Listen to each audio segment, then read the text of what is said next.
Boa noite, queridos amigos telenautas que nos escutam, que nos veem ao vivo através da TV Diário do Sertão, a primeira TV online da Paraíba. Estamos ao vivo nos estúdios de Cajazeiras com mais uma edição do seu Interview nessa terça-feira gostosa, nessa terça-feira de muito calor que está fazendo aqui em Cajazeiras, mas estamos firmes e fortes para trazer mais uma personalidade para você, para trazer mais uma entrevista, mais um bate-papo gostoso, mais uma história, mais uma trajetória de vida para a gente passear, para a gente conhecer, enfim, para o nosso deleite, como eu costumo dizer. E você sabe que pode interagir comigo através das redes sociais, através do Facebook Diário do Sertão, também através do Twitter, @Diário do Sertão. Vai estar todo o programa, durante o programa na tela aí, o número do WhatsApp aqui da TV Diário do Sertão para você também participar, mandar sua mensagem, interagir comigo. É sempre maravilhoso ter a sua companhia e eu gosto muito quando vocês me ajudam a fazer o interview, quando vocês me ajudam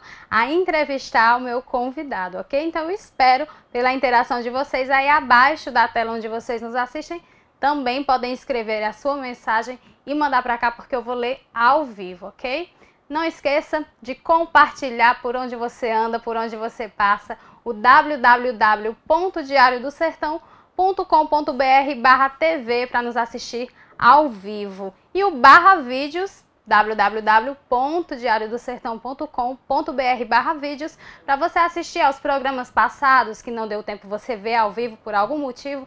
Todos estão lá na grade, toda a grade da programação da TV Diário do Sertão vai estar no /vídeos. Todos os programas que você não pôde ver, corre lá, acessa, porque está tudo disponível para você, nosso telenauta da TV Diário do Sertão.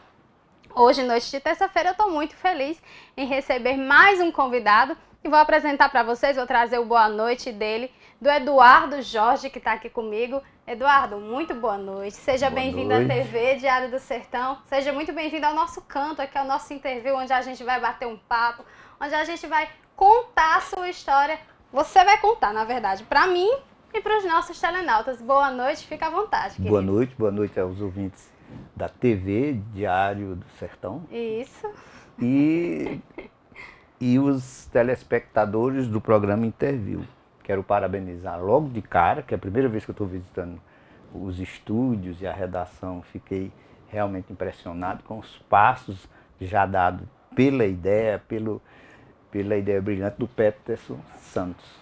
É interessantíssimo e também ser entrevistado por uma garota jovem, jornalista, que já está bem andada já na situação. Estamos todos de parabéns. Eu estou muito feliz por estar aqui e ter sido convidado também. Eu estou muito feliz de lhe receber e agradeço em nome de toda a equipe do portal Diário do Sertão, também da TV, por todos os seus elogios, querido.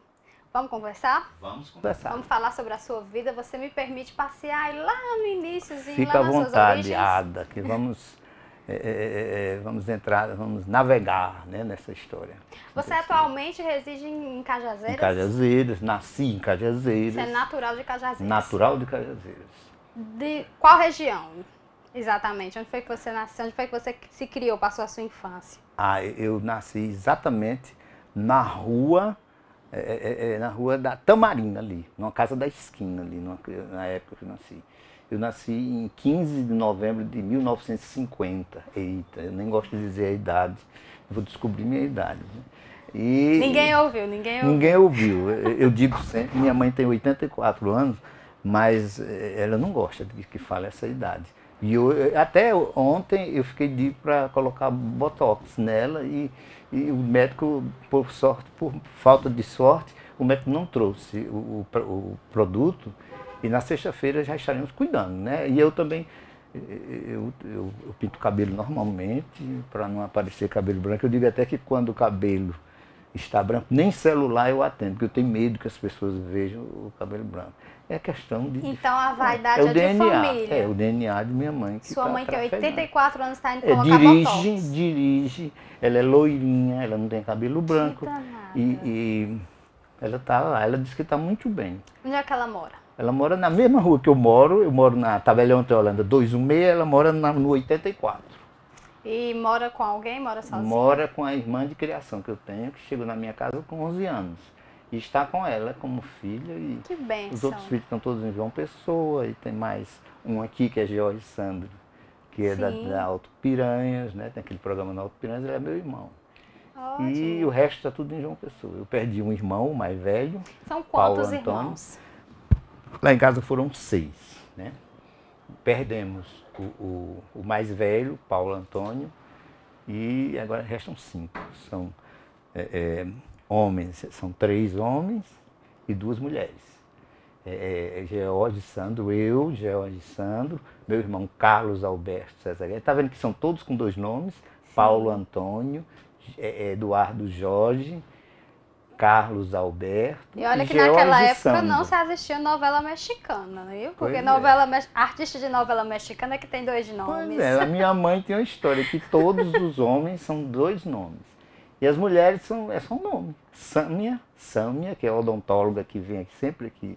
Uma vez por mês ela é ortodôntica, com aquela especialidade, e ali na Praça João Pessoa. Sâmia é minha irmã, a mais nova. Meu pai faleceu em 1966, Você ainda era e muito Sâmia jovem. estava com 16 dias. Olha. A bichinha, não conheceu o pai. E eu estava com 15 na época, fazendo 16. Ia fazer em novembro 16. De maneira que Uma passagem com 15... muito triste. Ah, muito triste.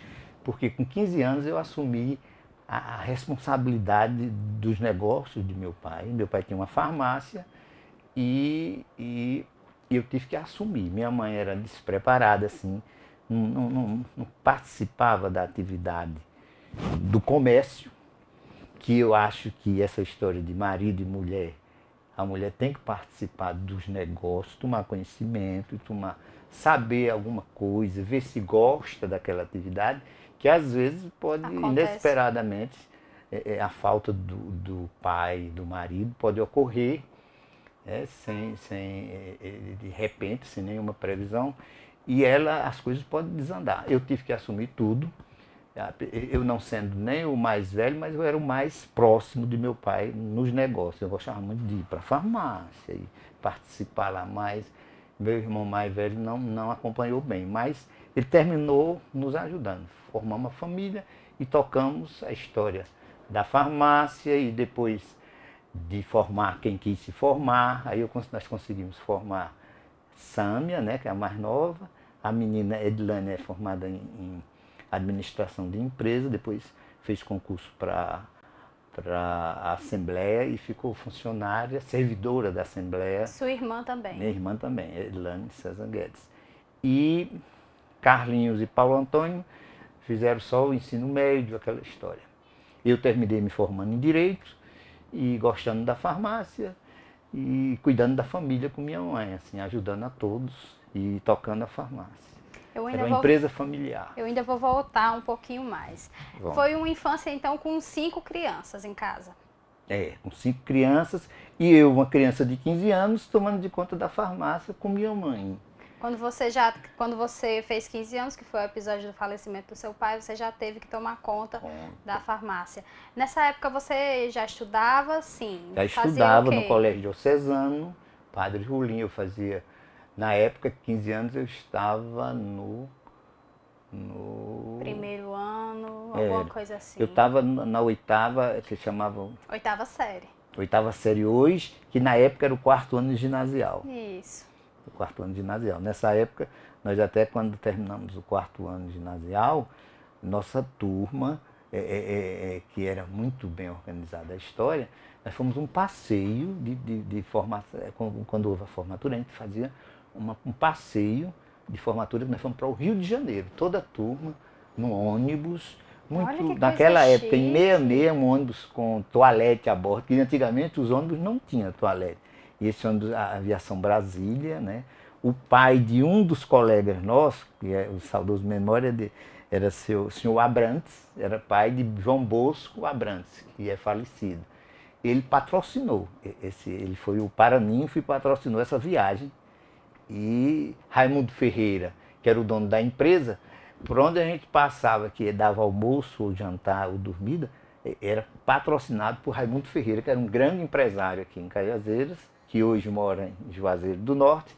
Raimundo botava uma faixa e a gente era aquela fofoca. Quando chegava nas cidades de Minas e do Rio, tem aquela saudação e tudo pago.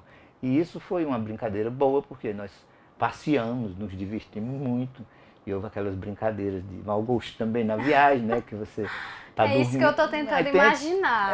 porque naquela época, há um tempo atrás, para um monte de adolescentes sair junto daqui para o Rio de Janeiro. No ônibus. E os pais deixaram, liberaram, foram Deixaram alguns porque pais juntos, como é que foi? Foi o diretor do colégio, Padre Raimundo Honório, que está ali vivinho, graças a Deus, na Padre Rulim, Padre Raimundo, que foi pároco de Nossa Senhora de Fátima há pouco tempo, e era o diretor do colégio diocesano. Padre Raimundo foi coordenando, e um professor também de saudosa memória, que foi o professor de desenho que a gente teve, que era uma pessoa que morou no Rio, e ele se entusiasmou a gente, que ele foi mostrar o Rio de Janeiro a todos nós. Nós ficamos numa pousada estudantil que era na Lapa, no Rio de Janeiro.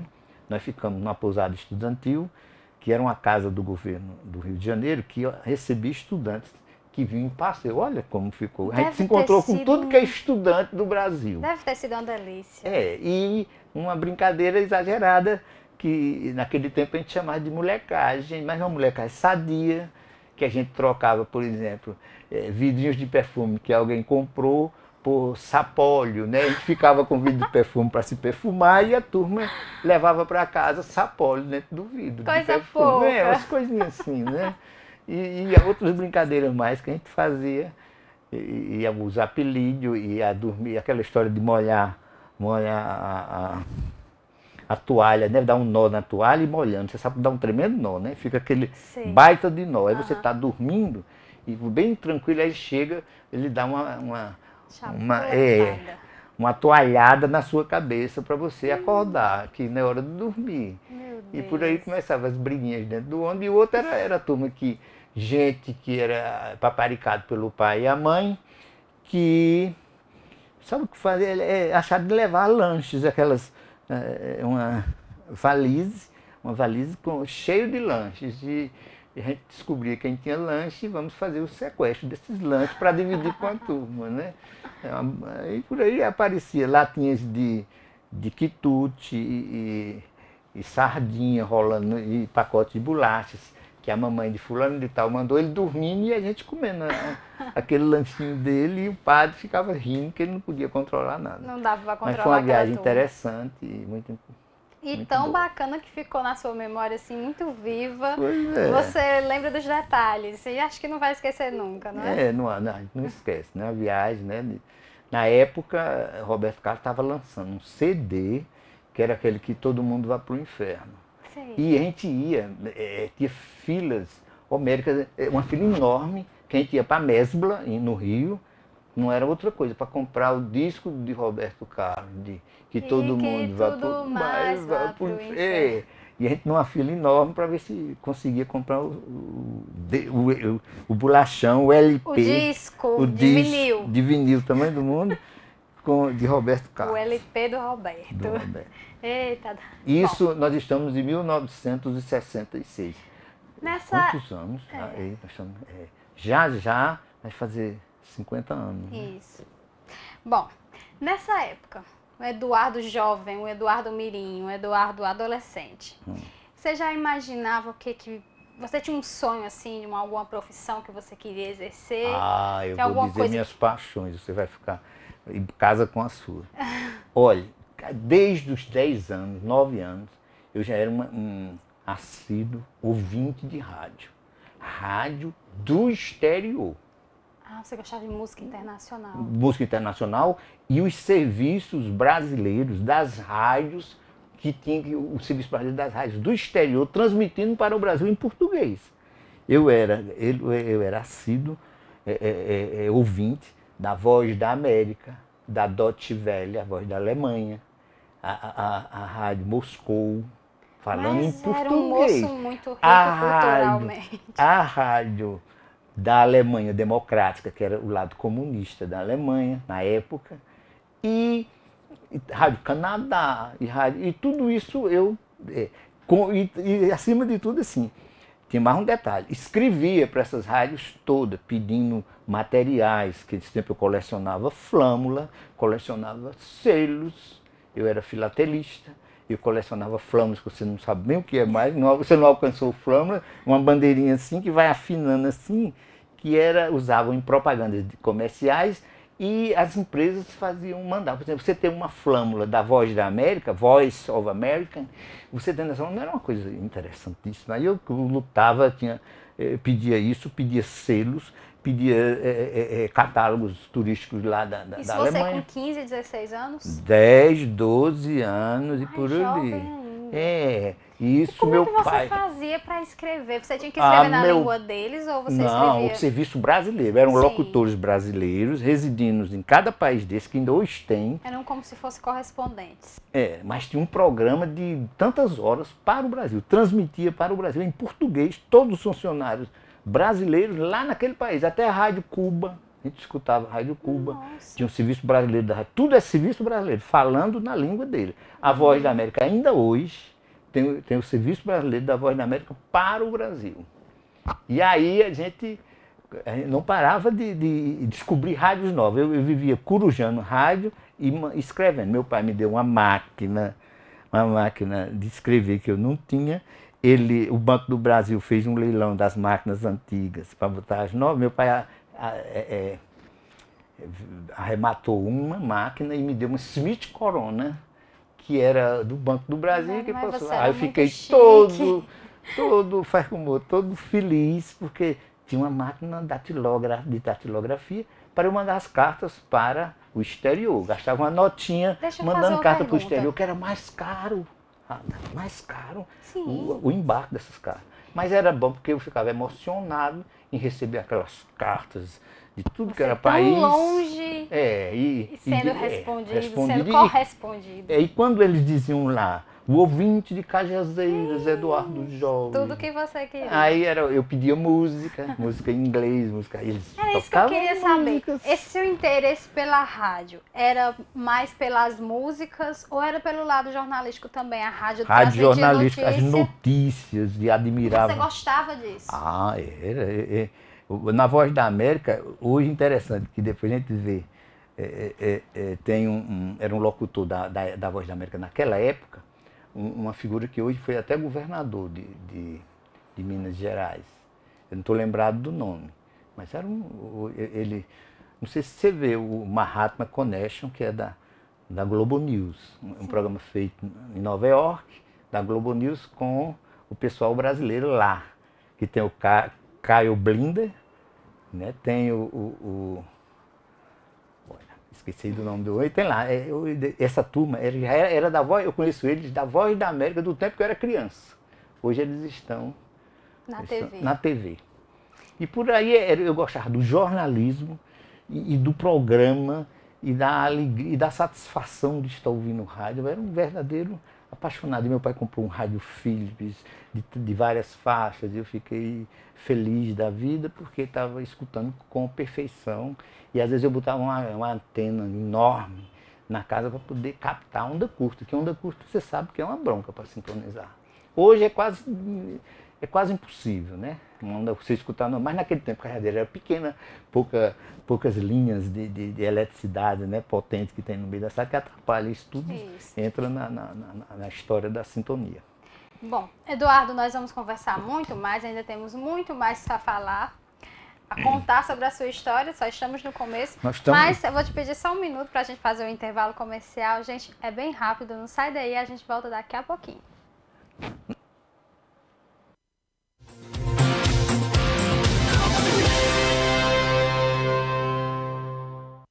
Assista a programação da TVDS também nos nossos sites parceiros.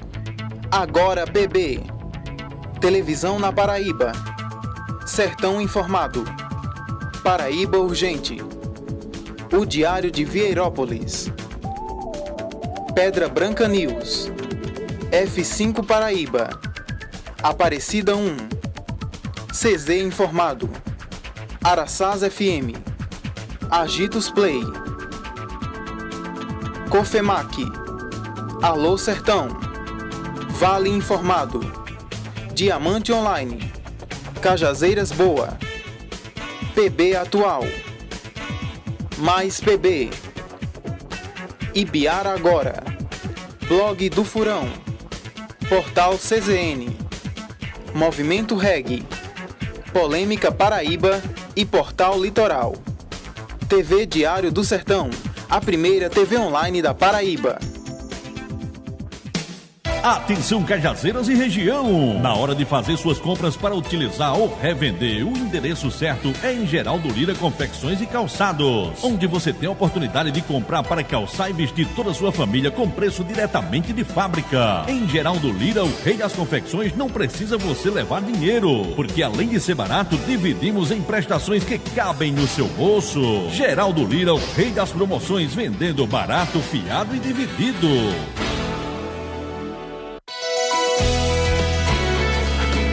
TV Diário do Sertão, de Cajazeiras para o mundo.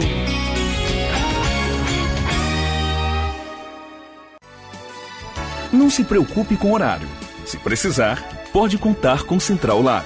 Em Cajazeiras, estamos funcionando com atendimento 24 horas para a realização de exames laboratoriais. Tudo isso com instalações modernas e grande infraestrutura, dando agilidade nas análises e entrega dos resultados, garantindo laudos confiáveis e com a qualidade que você já conhece. Central Lab Cajazeiras, agora 24 horas com você. 8832-2211 e 9828-1111.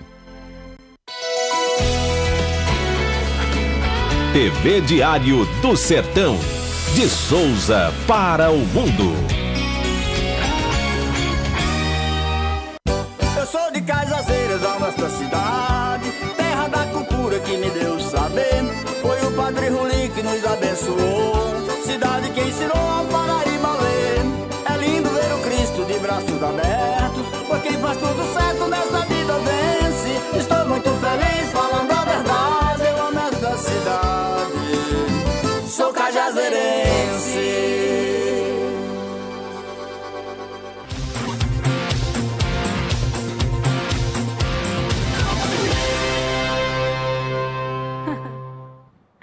De volta com o seu interview ao vivo, direto dos estúdios de Cajazeiras. Eu estou esperando pela sua sintonia, pela sua interação com a gente através das redes sociais. Fala comigo, manda o seu recado que eu vou dar ao vivo aqui para você que está nos assistindo, ok? Hoje eu estou conversando com Eduardo Jorge, que está me contando sobre a paixão dele pelo rádio, que já começou desde muito pequeno, 10, 11, 12 anos. E você me contou do primeiro rádio que ganhou, dos programas que você gostava de ouvir na época de criança. Mas eu ainda estou com a curiosidade, porque você me contou sobre essa paixão quando eu fiz a pergunta sobre o que você queria ser quando crescesse. Aquela pergunta que toda criança, todo adolescente se faz. Eu vou dizer como eu estava dentro do ambiente de farmácia com meu pai, e meu pai dizia sempre que queria, que eu era meio pegado nele. Ele era meio babão meu, né, na palavra baixa. Sei. E dizia que queria que Eduardo fosse médico. E eu sonhava em ser médico. Mas houve a história da morte, né, de repente, de meu pai.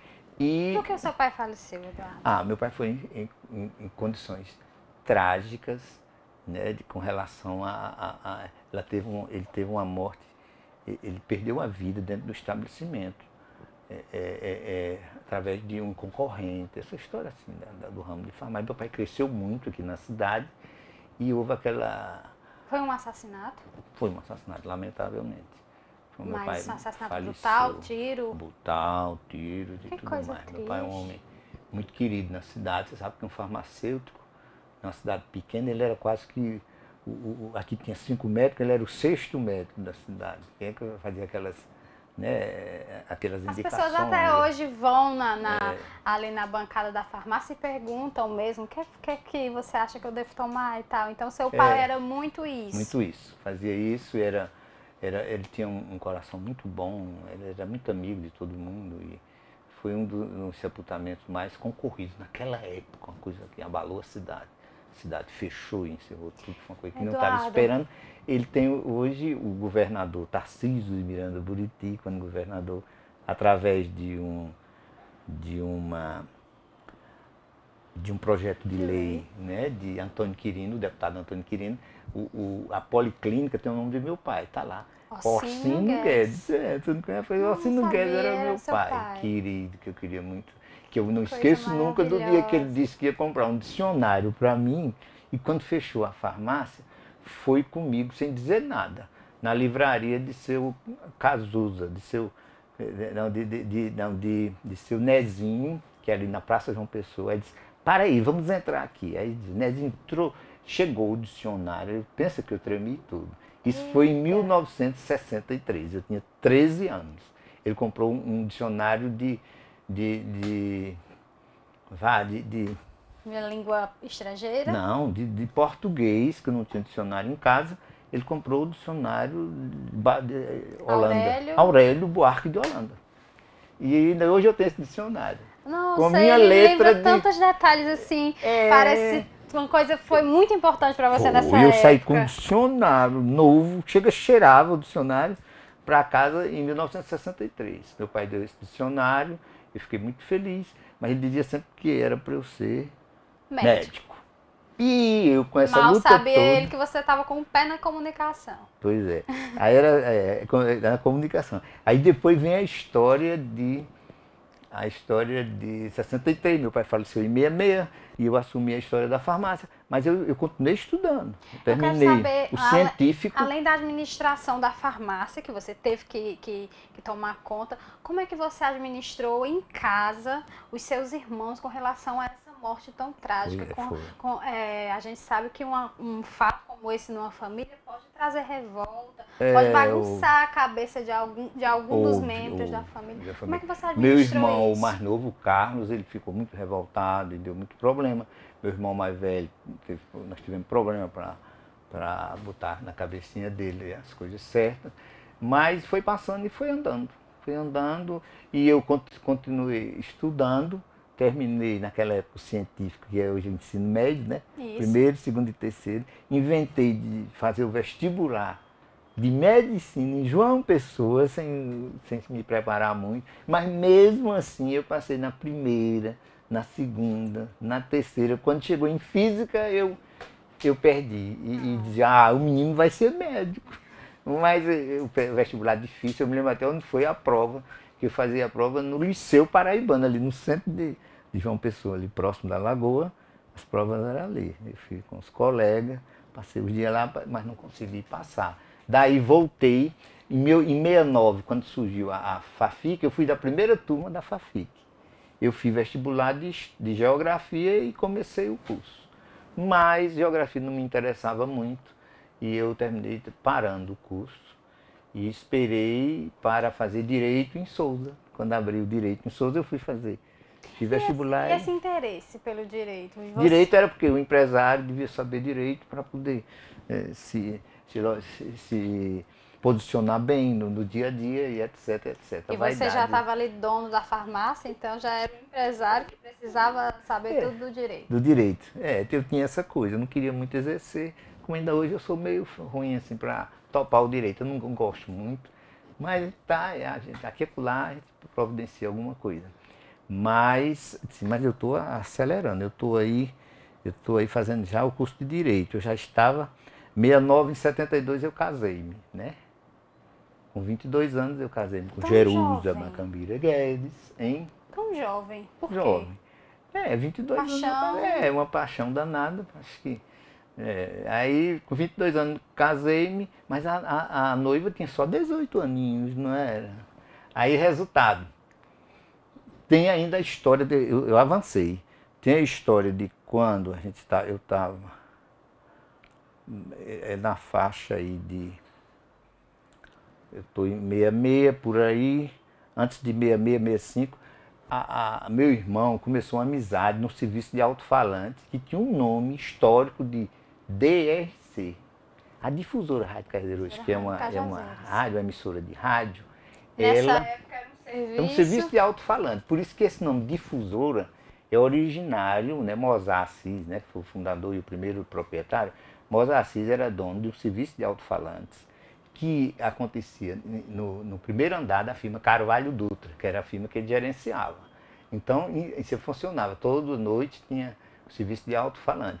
E ele foi muito atuante esse serviço de alto-falante, mas teve uma época que ele decaiu. O que faziam nesse serviço de alto-falante? O que rolava? Rolava música, tinha os comerciais e as coisas políticas naquela época até que tinha. Aí ele foi decaindo. Rádio Centro. Como se fosse, era bem inferior, que a Rádio Centro está bem avançada hoje, né? Sim.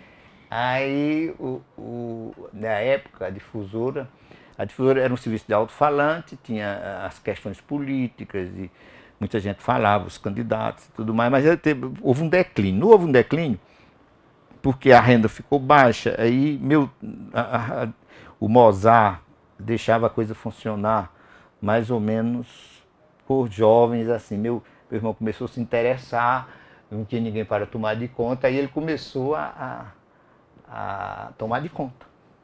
E eu também entrei no embalo. Aí nós passamos. Você já gostava? Já gostava. Aí a gente ia falar os comerciais e fazer as leituras e rodar as músicas num período não muito grande, mas nós participamos da difusora Rádio Cajazeira como serviço de alto-falante. Eu e meu irmão, Paulo Antônio, que é o falecido hoje. E foi aí que você colocou o pezinho lá dentro. Já é a história da rádio passando para o serviço de alto-falante. Mas vamos continuar, eu estou no curso de Direito, terminei já depois de casado. Mas em paralelo ao curso de Direito, você já estava no rádio? Não, o rádio é depois. Aí de Direito eu terminei de Direito em 82, em 85 eu fui convidado, Mozart me indicou, Mozart Assis, né? A rádio foi vendida a um grupo e Mozart indicou meu nome para diretor da difusora e da Rádio Patamuté, que um outro grupo comprou a Rádio Patamuté. Mas era comum as duas rádios, seu Zé Cavalcante, Zé Cavalcante era um dos sócios da Rádio Patamuté e um dos sócios da Rádio Difusora. Então eu fui administrar as duas, isso em 85. Eu passei de 85 a 91 como diretor das duas rádios. Eu era um pequeno sócio da Patamuté, que depois eu também passei para Zé Cavalcante na época que saí. E nessa época da administração você... Aí foi a grande revolução da difusora. A difusora passou daquele estilo engessado e pouco, né, com devido carinho, né, do ex-dono, mas eles tinham uma política de rádio a rádio muito fechada. A rádio era extremamente cheia de proibições, né? A rádio não podia botar telefone no ar, não podia botar... o locutor era todo regrado, cheio não de podia... regras. E dentro da rádio mesmo tinha uma série de coisas que eu cheguei mudando tudo, né? E você já tem essa experiência esse bem-querer às rádios. Então você meio que trouxe aqueles projetos para dentro da Aí nós fomos mudar tudo. Você realizou. Foi quando eu convidei Gutenberg para ser diretor de programação. Foi quando a gente criou, eu chamei menino lá que hoje é professor. Não sei se foi professor seu. Não, você se formou em Fortaleza. Foi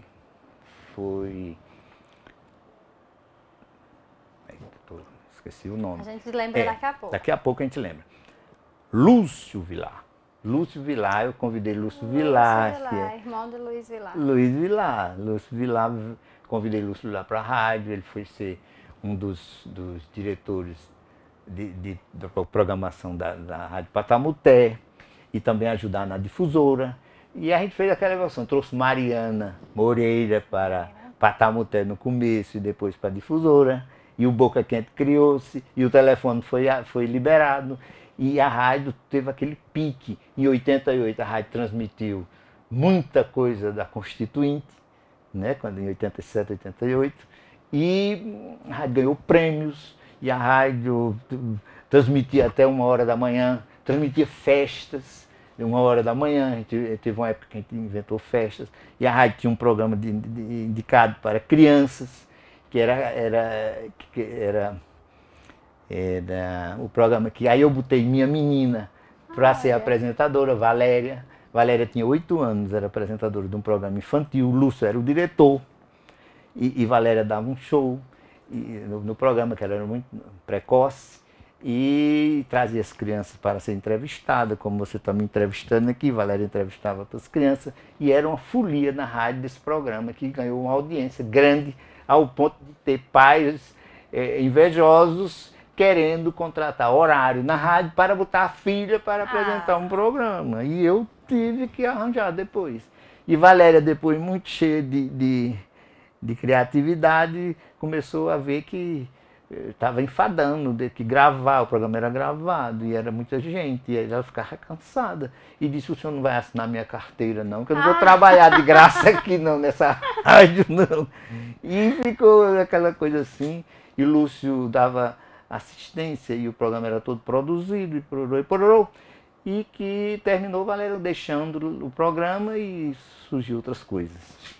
Mas ela participou dessa história. E George, que é engenheiro agrônomo, que terminou o curso e parará e não gostou, não admirou muito e não sei o que, e a rádio, a Patamuté, eu disse, vá lá fazer um teste na Patamuté, que a Patamuté funcionava o estúdio lá em cima do morro de Cristo Rei. Tinha que ir um carro subir para o locutor trabalhar lá. Eita. Que depois nós conseguimos descer para o centro.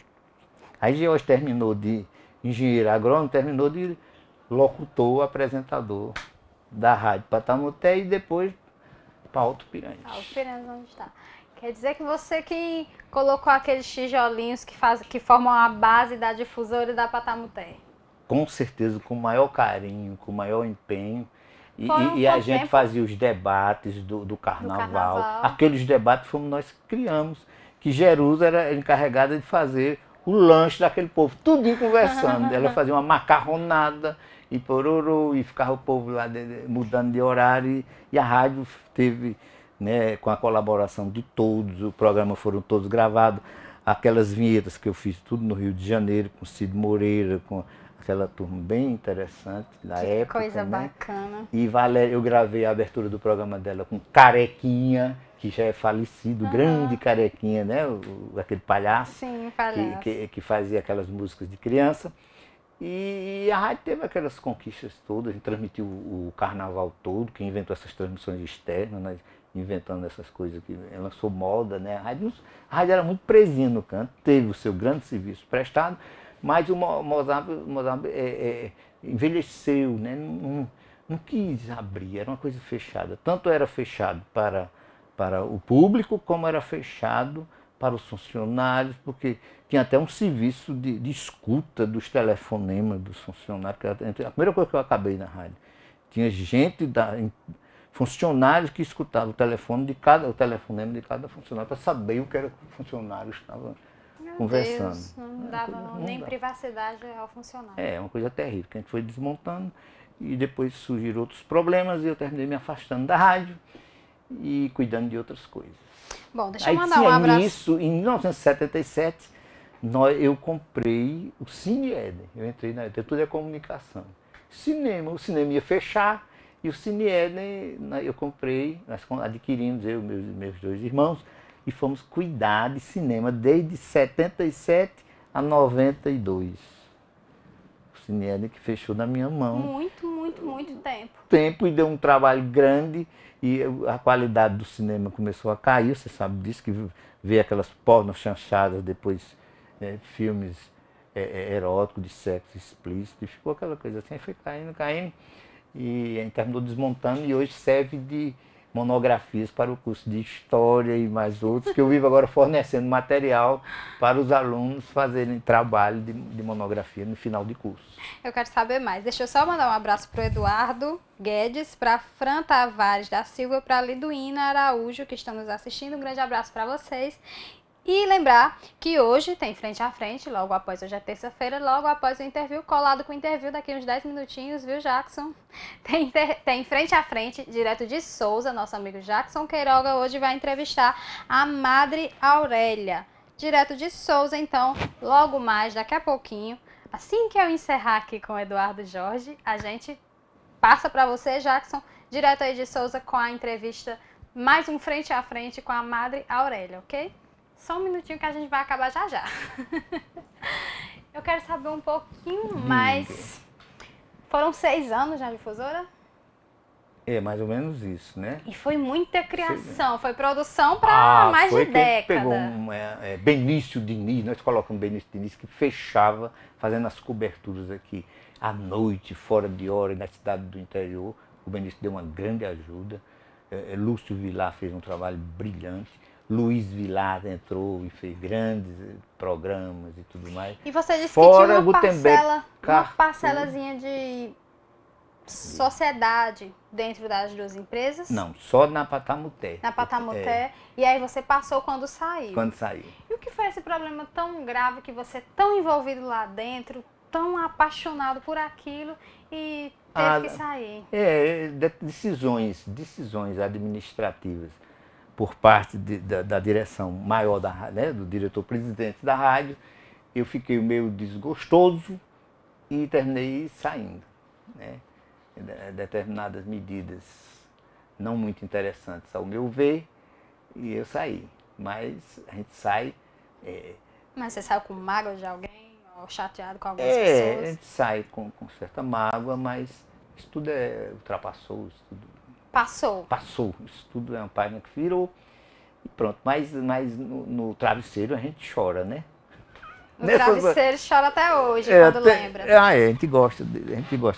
Se você pudesse estar envolvido com esse processo de comunicação, você estaria até hoje, Eduardo? Eu acho que sim. Em 99, nós inventamos de pleitear um canal de rádio comunitária.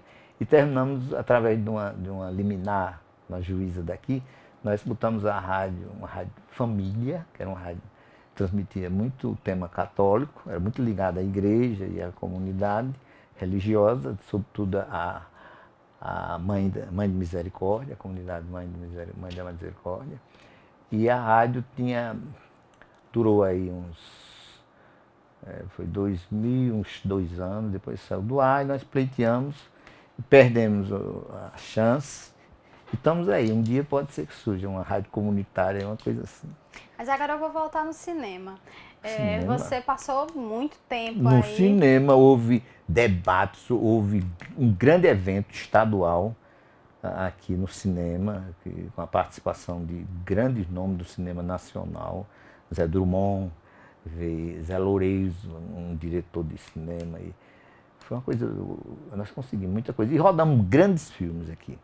Eduardo, reprises de grandes filmes. Você disse que o cinema foi fechando devido à qualidade dos filmes que foi baixando. Mas a procura do pessoal, do cajazeirense, da região, pelo cinema, ela era satisfatória naquela época? Era muito, porque naquele tempo tinha um grande nome que era a comédia, sobretudo com os Trapalhões, que salvava o cinema, que dava aquela lotação estúpida de crianças e adultos para ver os filmes de Renato Aragão. Nós exibimos todos os filmes. E aí depois vem a história da televisão colorida, né, que foi melhorando, e as novelas e tudo. A televisão foi um grande... balançou mesmo a estrutura do cinema. Foi um grande concorrente, digamos assim, do cinema. Eduardo, mas hoje, agora eu vou dar a minha opinião como jovem, residente em Cajazeiras, falta opção para lazer. Não somente para o jovem, para a criança, para o idoso, para o adulto, para qualquer pessoa. Falta a opção de lazer. Às vezes você vai ter que parar numa churrascaria porque você queria sair de casa e não tem um outro lugar para ir. Você não acha que Cajazeiras necessitava de um cinema? E você não tem um projeto para retornar isso? Quem sabe? Assim, existe um projeto tramitando, um projeto já aberto, que qualquer pessoa pode pleitear o cinema. Existe uma verba do governo, põe uma verba, e a prefeitura pode se interessar e pode financiar para um particular, com apoio do governo. O governo parece dar um incentivo grande para isso. Agora tem que ter a participação do município. O município convida uma pessoa para ser o gestor daquela coisa. E pode, inclusive, ficar o gestor como proprietário. Mas aí esse é um projeto de governo federal. Ô Eduardo, você acha que um empresário local ou da região, sei lá, Não seria um bom negócio para ele colocar um cinema em Cajazeiras? Eu vejo assim, porque a cidade anda crescendo muito. Sim.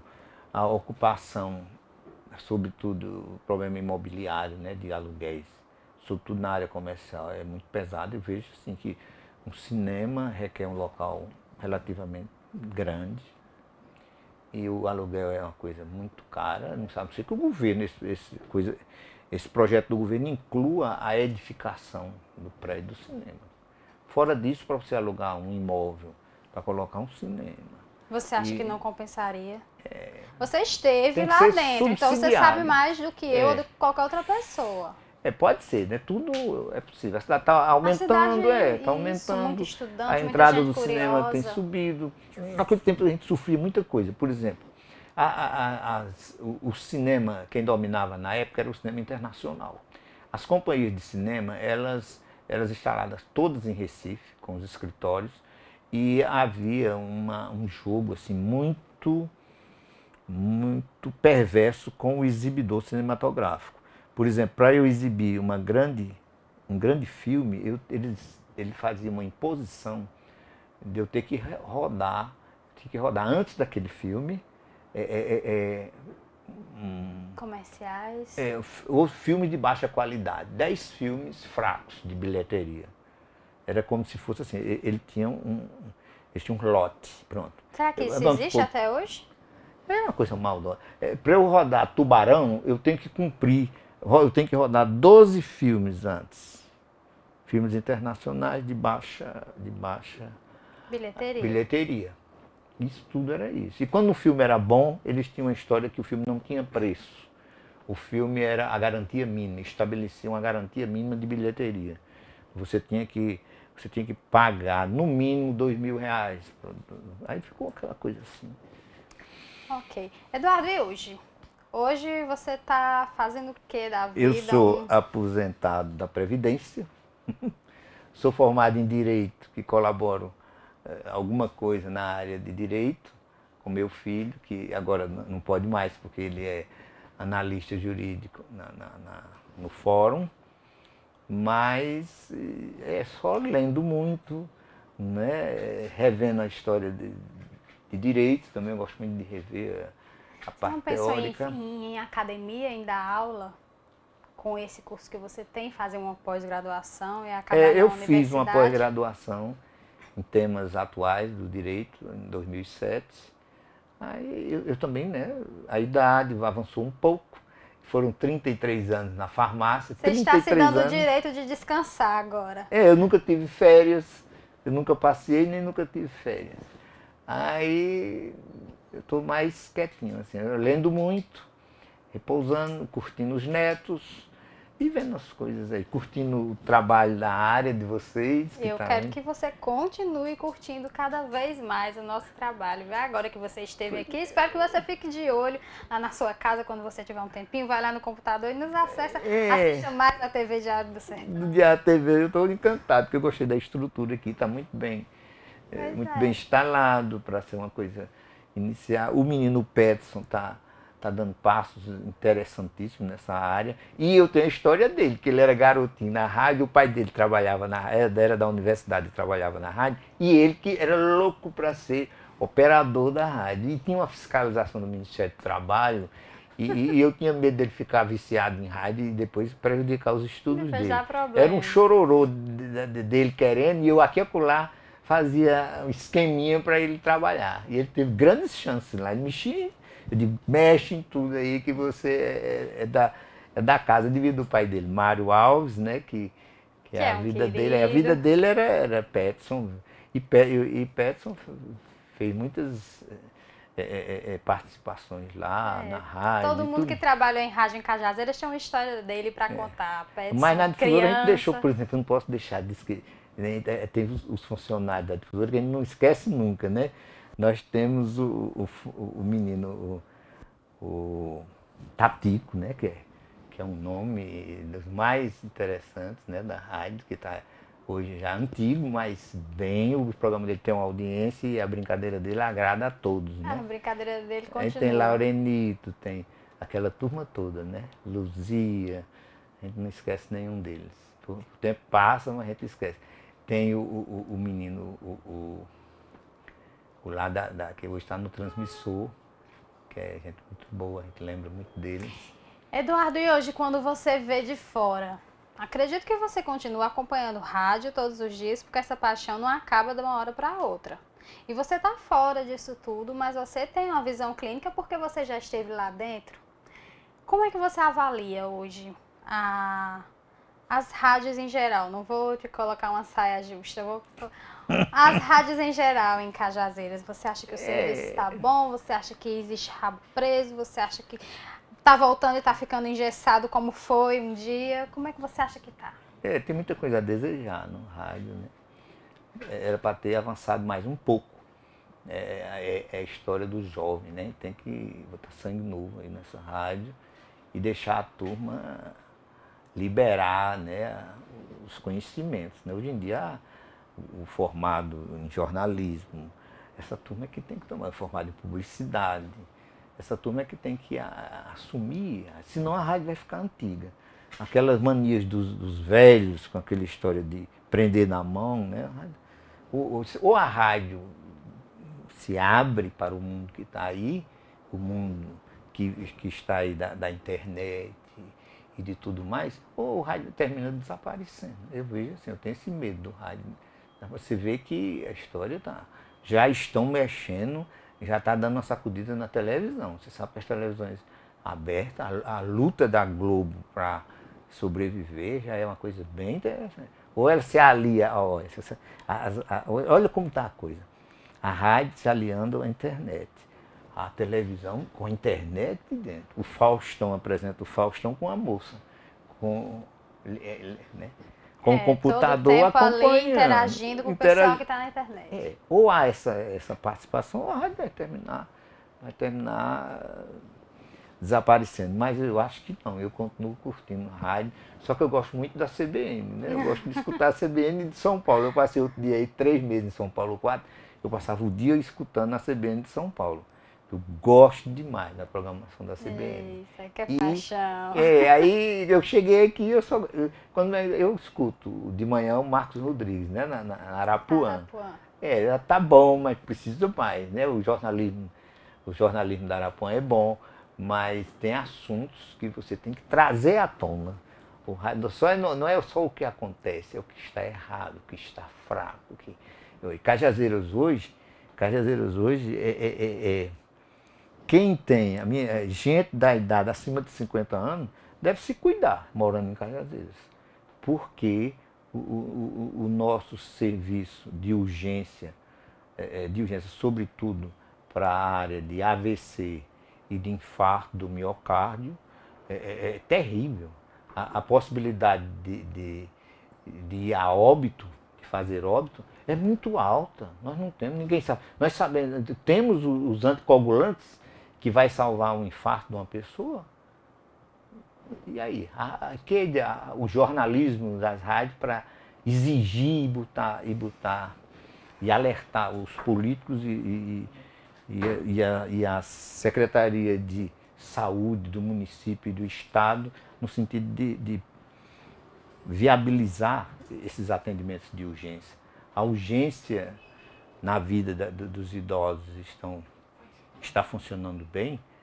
O percentual de óbito, como anda o percentual de óbito? Sobretudo nesses dois casos, o AVC e o infarto. Tudo isso o jornalismo tem que trazer à tona, né? Fica a dica, As então, rádios do Eduardo Jorge, disso. que já esteve dentro do rádio, que sabe o que está falando. Eduardo, infelizmente o nosso tempo chegou ao fim.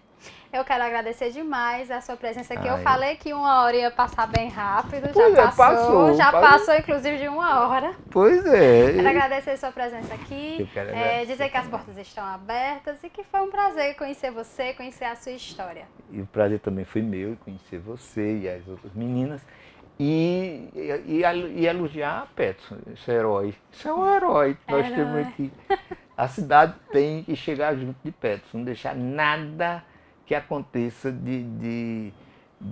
que possa balançar essa ideia aqui. Essa ideia aqui tem que ser apoiada, sobretudo, um caso desse, um veículo desse, tem que ser apoiado com patrocínios, com verbas publicitárias, para poder a ideia florescer cada vez mais e essa coisa se tornar uma coisa grande, uma televisão grande aqui em Cajazeiras, para orgulhar todos nós e trazer essas jornalistas recém-formadas, sobretudo em Fortaleza e João Pessoa, para vir fazer aqui um jornalismo diferente, né?